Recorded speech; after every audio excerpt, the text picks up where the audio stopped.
दोस्तों, आप में से बहुत से लोग अपने मन से किसी काम को लेकर एक प्रकार की धारणा बना लेते हैं कि ये काम तो आप कर ही नहीं सकते। आपके मन में गांठें पड़ जाती हैं। आप अपने मन में गांठें बांध लेते हैं, जिसको खोलने की बहुत ही आवश्यकता है। आपको पता है, मन हमारा सबसे अच्छा मित्र है और शत्रु भी।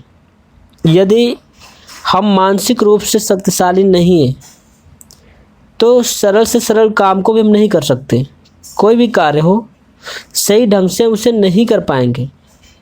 इसलिए किसी भी कार्य में सफलता के लिए मन से मजबूत होना परम आवश्यक है।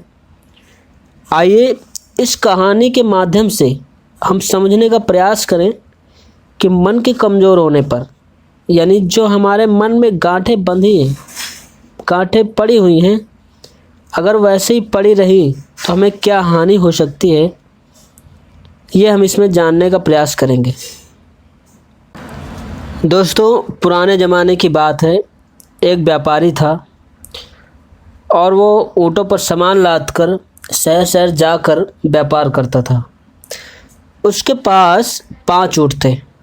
एक बार सामान बेचकर वह वापस अपने देश लौट रहा था। रास्ते में रात हो गई तो वो एक सराय पर रुक गया। सराय के बाहर एक पेड़ के नीचे व्यापारी अपने ऊँटों को बांधने लगा। उसने 4 ऊँट बांध दिए, मगर 5वें ऊँट को बांधने के लिए एक रस्सी कम पड़ गई। जो खड़ा था उसे इंतज़ार था कि मालिक उसे भी खूंटे से बांधे तो वो भी बैठकर जुगाली करे और अपनी थकान मिटाए, मगर मालिक परेशान था। एक रस्सी रास्ते में कहीं खो गई।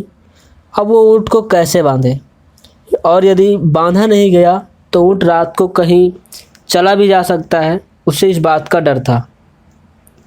व्यापारी परेशान था कि अब वो क्या करे।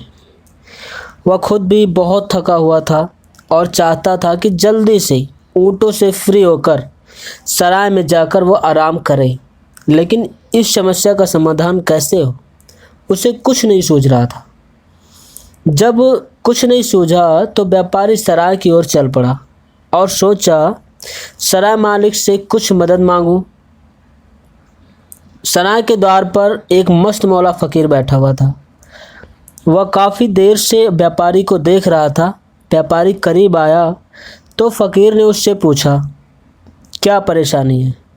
बाबा, ऊँट की हिफाजत को लेकर परेशान हूँ। व्यापारी ने बताया, मेरे 5 ऊँट हैं जिन्हें बांधने के लिए 5 रस्सियाँ थीं। एक रस्सी रास्ते में कहीं गुम हो गई। 4 ऊँट तो मैंने बांध दिए, अब 5वें ऊँट को कैसे बांधूं समझ नहीं आ रहा है। जानवर है, अगर मैंने उसे बांधा नहीं तो वह रात को कहीं जा भी सकता है। फ़कीर हंसा, मगर व्यापारी उसकी हंसी का अर्थ नहीं समझ पाया। हंसने के बाद फ़कीर ने अब आगे उसको बताया कि अब तुम क्या करोगे? सराय मालिक से रस्सी मांगता हूँ, उसने कहा। इसकी कोई ज़रूरत नहीं है। जाओ 5वें ऊँट को वैसे ही बांधो जैसे तुमने 4 ऊँटों को बांधा है। मगर रस्सी? मैंने कहा ना, रस्सी की कोई ज़रूरत नहीं। जाओ कल्पना की रस्सी से ऊँट को बांध दो। मतलब सिर्फ बांधने का अभिनय करो, वैसे ही जिस तरह तुम हमेशा उसे बांधते थे। फिर वो कहीं नहीं जाएगा। व्यापारी ने फ़कीर की बात मान ली और वापस जाकर ऊँट को काल्पनिक रस्सी से बांधने लगा। उसने वैसा ही अभिनय किया जैसे सचमुच की रस्सी से उसे वो बांध रहा हो। ऊँट के गले में रस्सी का काल्पनिक फंदा डाला, फिर रस्सी का दूसरा सिरा पेड़ से बांध दिया। और यह देखकर व्यापारी के आश्चर्य का ठिकाना नहीं रहा कि उस काल्पनिक रस्सी के बांधते ही ऊँट इत्मीनान से बैठ गया। मालिक ने उसके आगे चारा डाला तो वो मज़े में खाने लगा। फ़कीर का शुक्रिया अदा करके व्यापारी सराय में चला गया, खाया पिया और सो गया। सुबह जब हुई तो व्यापारी को अपने आगे के सफ़र पर निकलना था। वो नहा धोकर जलपान आदि ग्रहण करके ले करके सराय से बाहर आया। बंधे हुए ऊँटों को खोला, ऊँट उठकर चल दिए। उसने उस ऊँट को भी आंका जिसे काल्पनिक रस्सी से बांधा था, मगर वो नहीं उठा। व्यापारी ने ऊँट को पहले पुचकारा, फिर दुलार कर उसे उठाना चाहा, मगर वो नहीं उठा। व्यापारी को उसके अड़ियलपन बहुत गुस्सा आया। उसने उसे डंडे से मारना शुरू कर दिया। अबे उठता क्यों नहीं, उठना। तभी फ़कीर वहाँ आ गया। इस बेजुबान पर जुल्म क्यों कर रहे हो? देखिए ना बाबा, ये कमबख्त उठता ही नहीं। उस व्यापारी ने कहा। कैसे उठेगा? फ़कीर मुस्कुराया। तुमने इसे खूंटे से तो बांध रखा है। कहाँ बांध रखा है? अरे भाई, अगर तुमने इसे रात को बांधा ना होता तो ये कहीं चला जाता ना। ऐसा ही तुमने कहा था। हाँ कहा था, मगर उठ नहीं गया क्योंकि ये बंधा हुआ था। आप तो जानते हैं कि मैंने बांधने का सिर्फ अभिनय किया था, रस्सी तो थी नहीं। बिल्कुल ठीक, जैसे बांधने का अभिनय किया था, अब वैसे ही तुम खोलने का अभिनय करो, फिर देखो ये कैसे उठता है। व्यापारी ने वैसा ही किया। पहले पेड़ के तने से काल्पनिक रस्सी की गांठ खोली, फिर गले में पड़ी रस्सी खोलने का अभिनय किया और फिर प्यार से ऊँट की पीठ थपथपाई। ऊँट न केवल उठकर खड़ा हुआ बल्कि दौड़कर वो अपने साथियों से जा मिला। व्यापारी ये सब देखकर हैरान हो गया। उसने फ़कीर की तरफ देखा तो उसे मुस्कुराता पाया।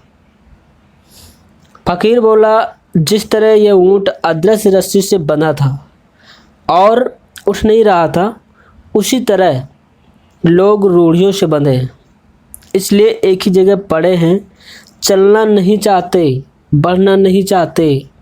ये संसार इसीलिए दुखी है और कष्ट में है क्योंकि रूढ़ियों से बंधा हुआ है, वो मन से बंधा हुआ है। ये कहकर फ़कीर चला गया और व्यापारी उसके शब्दों में छुपे गूढ़ अर्थ को समझने की चेष्टा करने लगा। दोस्तों, हमारी अवनति, विपन्नता या असफलताओं का मूल कारण यही है कि हम मन से बंधे हुए, पुरानी और घिसी पिटी परंपराओं, रूढ़ियों से घिरे हुए, इसलिए चल नहीं रहे, घिस रहे हैं। उस ऊँट की तरह इंतज़ार में हैं कि कोई आकर हमारे मन की गांठें खोले तो हम भी चले, मगर खोले कौन? सभी बंधे पड़े हैं और ये गांठें उस काल्पनिक रस्सी की तरह हैं जिसका कोई अस्तित्व ही नहीं। जब तक हम पुरानी घिसी पिटी परंपराओं और रूढ़ियों से मुक्त नहीं होंगे, खुले मन और खुले मस्तिष्क से सोचकर आगे बढ़ने का संकल्प नहीं लेंगे, तब तक हम पिछड़े ही रहेंगे, तब तक असफल ही रहेंगे। इसलिए मेरे प्यारे दोस्तों, मन की गांठें खोलो और स्वतंत्र होकर सोचो, देखो, समझो, जानो और फिर आगे बढ़ो। अपने मन में असफलता का जो काल्पनिक भय है उसे निकालो, कारण वह रस्सी है जो हमें बांधे हुए है और आगे बढ़ने से रोक रही है। हमें उस रस्सी को तोड़ना है और आगे बढ़ना है, तभी हमारी तरक्की संभव है, अदरवाइज नहीं। दोस्तों, इस कहानी को आपने इतने ध्यानपूर्वक सुना, अपना टाइम इसमें दिया, इसके लिए आपका दिल से बहुत बहुत धन्यवाद। अगर आपको ये कहानी पसंद आई है और आपको लगता है कि आप कुछ सीखें इससे, तो हमें कमेंट करके ज़रूर बताएं। और अगर आप हमारे चैनल पर पहली बार आएँ तो हमारे चैनल को अभी सब्सक्राइब करें, क्योंकि ऐसी नई वीडियो ऐसी और आगे भी आने वाली है। Thank you so much once again.